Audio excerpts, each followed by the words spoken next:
তাহলে issue of advertisement and file affidavit 30শে মের মধ্যে আমাদের করতে হচ্ছে, যতক্ষণ রিভিউ না হচ্ছে। কমেন্সমেন্ট অফ অনলাইন অ্যাপ্লিকেশন, এটা টাইম দেওয়া হয়েছে 16ই জুন পর্যন্ত। মানে যারা অনলাইনে অ্যাপ্লিকেশন করতে পারবেন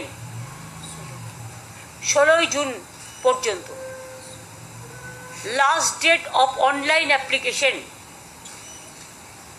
14ই জুলাই করা হয়েছে, হাতে সময় রাখা হয়েছে, যাতে রিভিউ হতে যদি টাইমটা বেশি লাগে, সেই জন্য আমরা ইচ্ছা করেই 2 মাস হাতে টাইম রেখেছি। পাবলিকেশন অফ প্যানেল আমরা 15ই নভেম্বর করেছি, কারণ আমাদের ডিসেম্বরের মধ্যে করতে বলেছে। আর কাউন্সেলিং যেটা কমেন্সমেন্ট হবে সেটা 20শে নভেম্বর।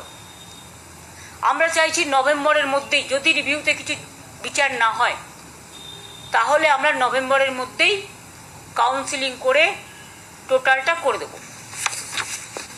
এখানে যা হয় সিস্টেম অনুযায়ী, যেহেতু কোর্ট বলে দিয়েছে, আমরা কিন্তু বলছি না এটা কোর্টের order. Written test, scrutiny, challenge, result publication, interview etcetera shall be completed in the meantime. সব প্রসেসই আমরা করে নেব যদি রিভিউতে কিছু আমরা বিচার না পাই। অ্যাডভার্টাইজমেন্ট যেটা করা হবে, advertisement may be made for the 24,203 such posts which have been deemed to be vacant। 24,203 যেটা হাইকোর্টের অর্ডার অনুযায়ী ডিম টু বি ভেকেন্ট হয়ে আছে।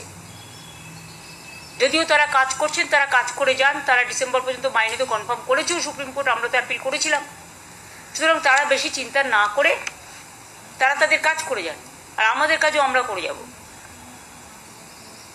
অ্যাডিশনাল তাছাড়াও এই 24,203 জন টিচার যেটা ভেকেন্ট আছে সেটা সব মিলিয়ে, তাছাড়াও আরও অ্যাডিশনাল আমরা কিছু ভ্যাকেন্সিস ক্রিয়েট করেছি, কারণ আমাদের অনেক খালি পোস্ট আছে, আমি আপনাদের আগেই বলেছি। 11,517 ভ্যাকেন্সিস ফর 9 and 10, এটা অ্যাডিশনাল, এবং 6,912 ফর 11 and 12 টিচারদের জন্য এক্সট্রা পোস্টও করা হচ্ছে। আর 571 জনের জন্য গ্রুপ সি এবং 1000 গ্রুপ ডির জন্যও করা হচ্ছে।